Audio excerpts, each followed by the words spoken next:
Welcome back to ChitChat. If you haven't subscribed, please do so. It helps us a great deal.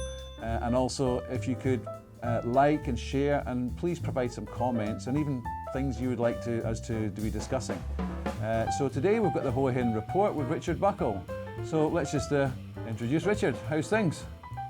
Very good, thank you. In fact, it's a fabulous day here. The sun is terrific, a few light clouds, but we've had some pretty unusual weather. You know, us Brits, we like to talk about the weather.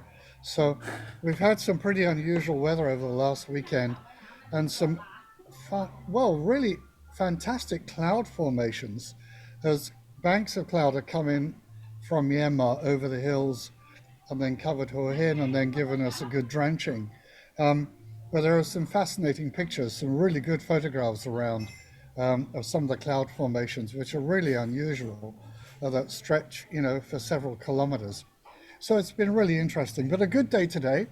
And today I'm at a place called Paradise. They've got parrots and they've got gardens and they've got a good coffee place. So I thought I'd come and try it and have a chat to you from here. Hua Hin, I think, has been picking up quite a bit. There's a bit more of a buzz. There are a few more people around and business seems to be on the up slightly, but still the overall feeling is that things are taking longer than people would like. And I think everyone is really hoping that the tourist season in October will really help boost the economy here because it's still struggling a bit. Yeah, well, I noticed that there was some stats put out, me with my stats, yeah. And this year they've had 4 million visitors. And what's interesting is that primarily it's Malaysia, it was number 1, India was number 2, Laos and Singapore. So it's primarily Asian. And then the UK was the only European, let's say, Western nation. And they were hitting at about 190,000 people visiting. Yeah, so I mean, 4 million from basically a few hundred is pretty remarkable. Yeah. Oh, it's a good turnaround, and I think Thailand will continue to do well, providing the doors are open and people can travel through without restrictions. I'm sure things will improve, but of course, the big obstacle that I see now is the increase in airfares and the expenses in Europe and places overseas, with regard to all the problems out in Ukraine and price of gasoline and things and oil. This, I think, is going to cause or reduce the rate at which tourists actually do return to Thailand. Well, so one way you can look at it that way, but what I've also seen is there's some retirement people out there. They look at the cost of their electricity and they offset that against a trip to come to Thailand, where it's a lot cheaper. Yeah. Yep. That they are actually coming here and having longer stays rather than shorter stays. I mean, the economy in Europe is a complete disaster. I mean, UK especially, where you got over 200% increase in electricity, gas and electricity bills. So they're looking at up to £4,500 on average per year. Yeah, for fuel consumption, which is ridiculous. But on a local side, yeah, I think there is a more positive attitude out there. There's also the other thing that happened was the Prime Minister, Kun Prayut, whether you like or dislike, I think he's done a good job or a bad job is a different issue, but constitutionally, he had to stand down temporarily until they finalise a constitutional judgment as to when his term ends, because when he took over in the coup, that was 8 years ago. But other people say, well, actually, he became Prime Minister far later than that, so it means that 8 years is not up. So he stood down, and his right-hand man, Kun Prawit, has taken over.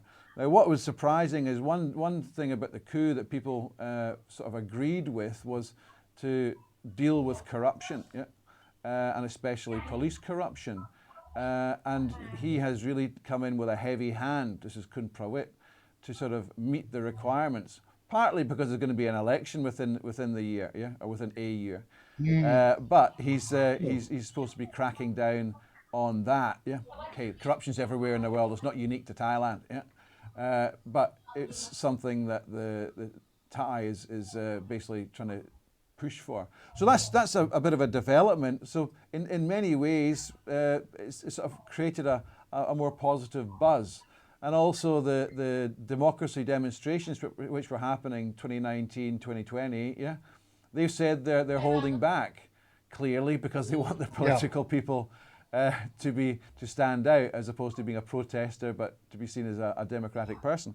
So there's that, and then another thing was to do with kratom. If people know what that is or don't know what that is, it's a leaf, and it's a leaf which I suppose in our area it was like similar to magic mushrooms. Yeah, you know, people would go around and pick the magic mushrooms. If you mix it with particular stuff, you can get this dream state, let's say, yeah? And they've actually legalized this, not for the dream state, but for the medical side. And the importance of this is, you know, when we spoke to your friends Robert, last time, right. yeah, they're opening up the cannabis on the medical side. This is the first act that's been proclamated, this Kratom, which is leading for hemp and cannabis. So there's been new movements on that, and they're trying to make the laws clearer because they're all a bit wishy-washy, I think, yeah. But they're using that as a precursor for improving the laws or making the laws more accurate for cannabis. So, yeah, a couple of developments. But we're talking about Hua Hin. So what's happening in Hua Hin? Well, as I say, you know, there is a bit of an upturn in terms of numbers of people, and we are seeing a few extra tourists here, which is a real relief. But still, you know, at the weekends, it's the Bangkok crowd that are really saving the hotels, I think. They still come down in, you know, several thousands every weekend, which is terrific to see. What else has been going on here in Hua Hin? Well, I'm not totally up to date with everything, but there are a lot of runs taking place. We mentioned before that there's going to be a run down at Koh Tao on the 9th of September, and that'll be raising funds for local community around there. But it's basically a 5.9 and a 9.9 kilometer run, and that'll take place on the Friday the 9th. I think we're going to be broadcasting the radio from there as well, around by the Koh Tao Lake, which is a beautiful spot. And then there's another run taking place on the 25th of September, the Rajabakati Trail Travel Run, they call it. So people are registering for that now. And then the other thing that's been taking place is there's been a lot of interest and enthusiasm in going down to Samurai Yard, which is just south. Oh, it's beautiful. Climbing up the trails up to the top and getting the views from the top.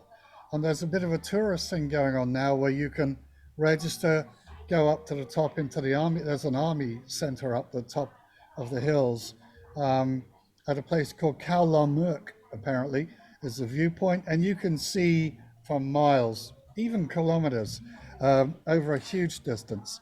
So they've got several climbs taking place up to the top. It's quite steep and quite difficult, 902 feet.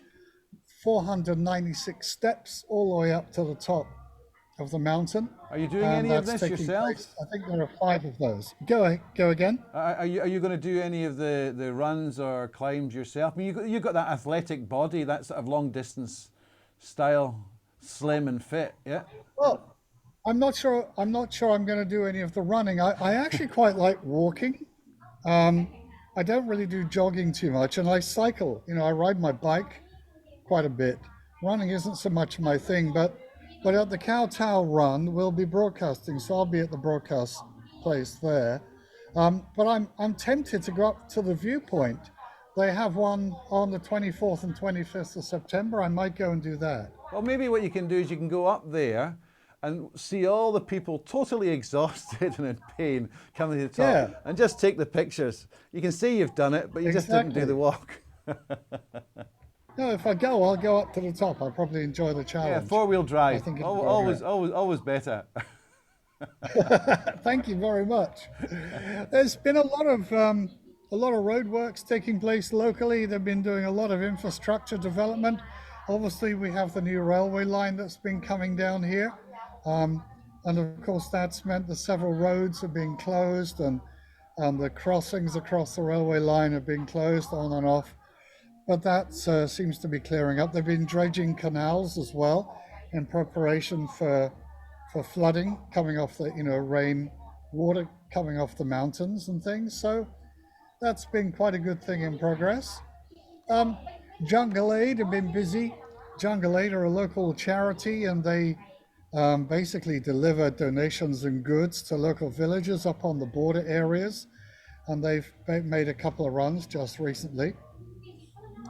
What else has been going on? And there's been talk just recently of the new major highway, the intercity highway. They call it the number 8 highway from Nakhon Pathom down to Cha-am, which is currently, I think it's under construction or about to be.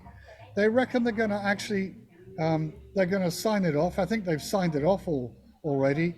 They've acquired most of the land, and I think they're going to be doing construction super fast between 2024 and 2027. Wow. Is the date that they're going to open it. That is really quick. In most European countries, it would take like 10 years.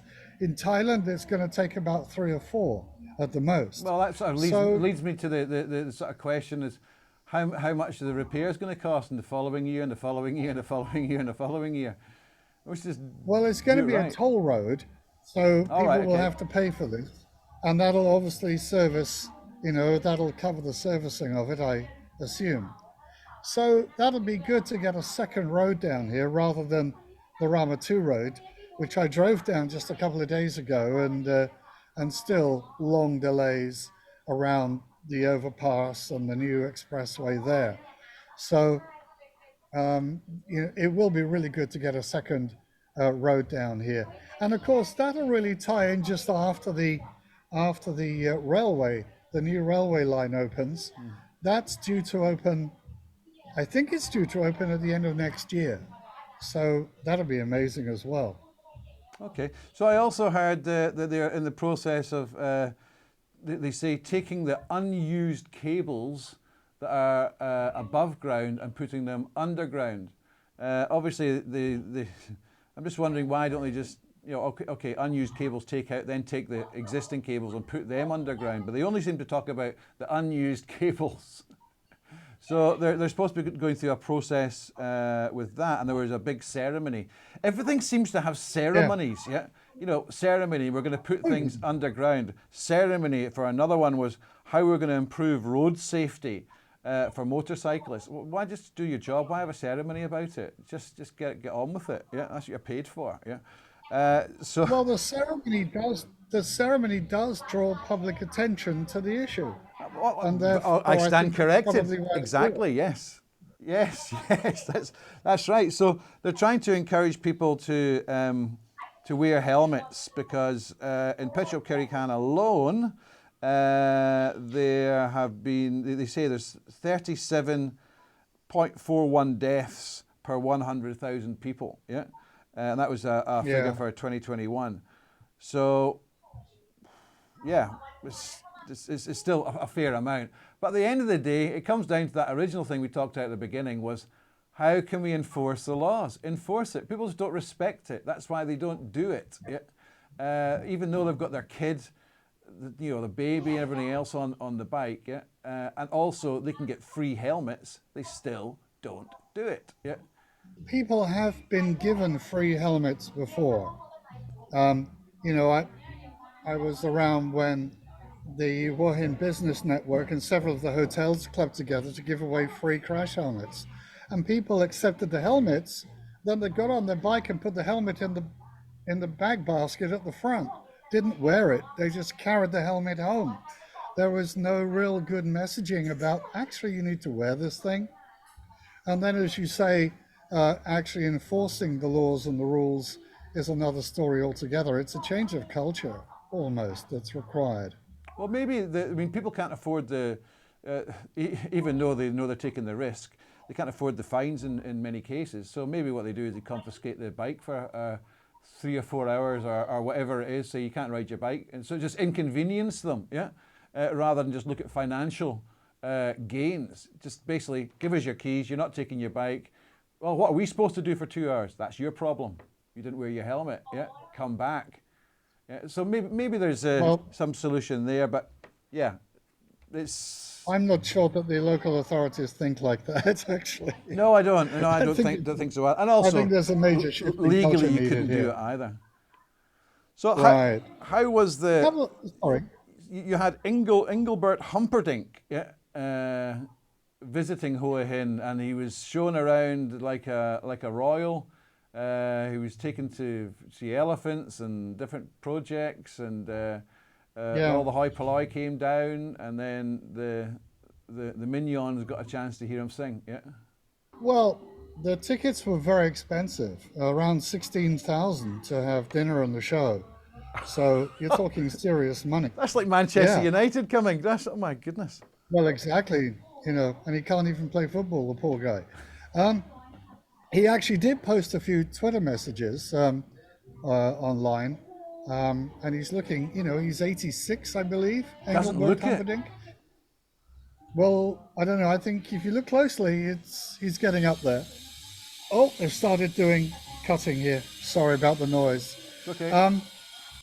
Basically, I'm told the show was pretty good, but I didn't see it myself. He was a real big, popular artist when I was about 10 years old. So I didn't really fancy going to see, particularly at that price. Yeah, I mean, 16,000 baht. And also, when you were 10 years old, he's ancient. He's absolutely ancient. Yeah, he was. My aunt liked him when I was 10 years old, so that was 1960 something. So there you go. But it is good. I'm told he started traveling again and getting back into music after his wife passed away. So maybe this is just a revitalize, give something something positive to do, and music is often the life of these artists. They don't once they become famous and they do this, it's very difficult to actually give up. I think it's great. I think it's great. Big Jagger and people like that. Yeah, and he seems to be pretty fit. He can go on a stage. Yeah. So yeah, I think that's fantastic. A bit like the Rolling Stones. It gives us all hope. Yes. Talking of music, I had the pleasure to meet a guy called Ian Nice yesterday, and Ian and his son Ronnie Nice is also a musician. Ian Nice is a musician. And Ian's brother is named Stephen Nice. Stephen is in the UK, and Stephen is better known as Steve Harley from Cockney Rebel. Wow. So Cockney Rebel had one big hit back in the 70s. And they came in onto my radio show yesterday, and Ian was really good, and he did talk a little bit about his days working with Cockney Rebel, because he went on tour with his brother and has performed with many really major artists. So I've sent you a short video clip about that you may like to have a look at. Yeah, we'll share that. No problem at all. Yeah, we worked hard on it. Yeah. Exactly. And in fact, Ian, you've obviously had quite a career in music. Yeah, I've been very fortunate indeed. You actually started out many years ago. In fact, too many years ago. Well, you come from a musical family, haven't you? I do indeed. My mother was a jazz singer, and my brother is Steve Harley. From Cockney Rebel. Cockney Rebel, and he's still going really strong. A lot of people think, Steve Harley's not in the charts anymore, but he's constantly touring. Like, he must do 200 shows a year, sold out audiences, plus he also plays all the big festivals. Right. So he's still going strong, and he still releases albums as well. And of course, I guess part of that is to work with other people as well, isn't it? Other artists, and join in with concerts and things. And And what about yourself? That's your brother. What about you? Did you get involved with his music? I did indeed. I've had my own record deals several times, and I've had a couple of minor hits myself. Yeah. My last album sold over 1,000 CDs, so that was my solo project, which we recorded in our studio. Yeah. But I was asked to join Cockney Rebel in 1983. Yeah. So I was 23 years old then. Sure. And my baptism of fire was to, the first show I ever played was Reading Festival in front of 55,000 people. So I did have to change my underwear after the show, because I'd had 2 weeks at home on this, I think it was this rickety old piano that I paid about £20 for, you know, and I think when they came and took it away, I had to give them 20 quid to take it away. And then we did a few days at Shepperton Studios, which was massive, and we set up a whole huge stage, a sound and lighting rig. And we did 3 days there, and then that was it. I was on, and I stayed in the band from 1983 to 1999. Yeah, right. And played, you know, Glastonbury to 120,000 people. Fantastic. And did all the big festivals all around Europe, and I got to work with Santana, Status Quo, Thin Lizzy, massive people, you know. Yes, So huge. fantastic experience, yeah. And what were you doing? Were you playing just one instrument? Were you like on keyboards? I was the or keyboard you were player, keyboards? but I had about anywhere between 4 and 6 keyboards on stage. Wow. I was like human octopus. So you have to run between them, or what? Kind Or of. You spin around? swivel around, and stand up when you get cramp. Yeah. Most of the time, I was just reaching down to my crate of beer and getting beer, Just and enjoy sneaking cigarettes whenever I could, much to my brother's chagrin. Cool. But, Wow. Have you got any particular memory, any single event that comes to Well, I mind mean, that massive- might be quite amusing? Well, I don't know about amusing, because I think we were a bit too amusing for my brother at times. We used to give him a nervous breakdown. One lineup was one of the funniest bands I've ever been in, but there are stories that I simply can't tell on the radio. Exactly. I might have been able to 20 years ago, but not in this PC world that we live in right now. But I did get to work with Phil Collins. I did a few shows for his when he was raising money for the homeless. Okay, yeah. And he was amazing when he started playing the drums. It was like a train arriving at the station, you know. And I was in a super group.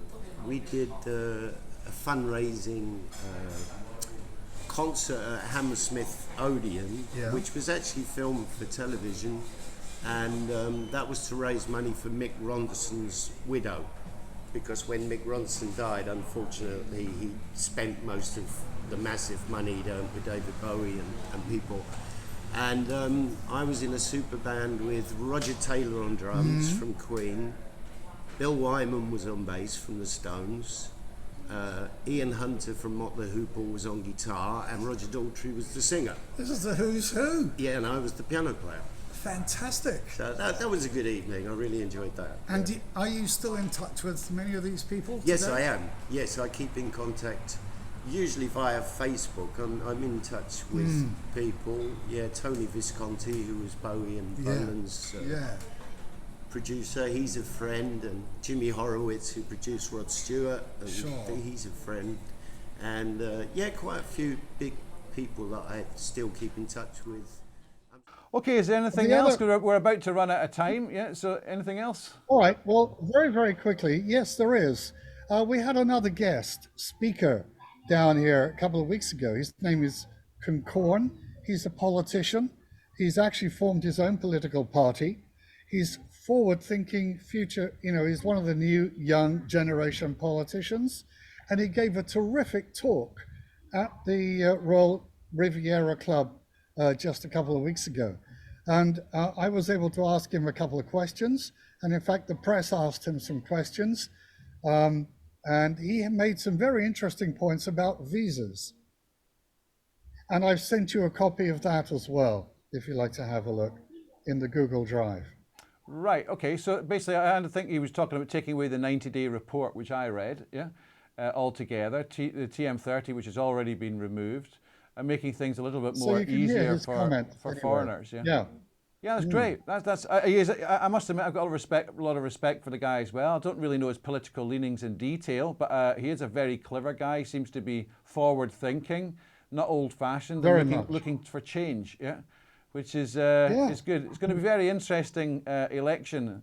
Let's just see what happens. Okay. I think there's going to be a lot of noise between now and then. Anyway, thank you very much, Andrew. It's been really good today. Thanks very much for the report, and we'll chat later. Cheers. Thanks very much. Thank you very much, everybody, for coming on to watching our show. As I said earlier, please like, share, please have comments and let us know what you'd like to hear about. And also, if you can subscribe, that would be much appreciated as well. Thank you very much, and see you next time.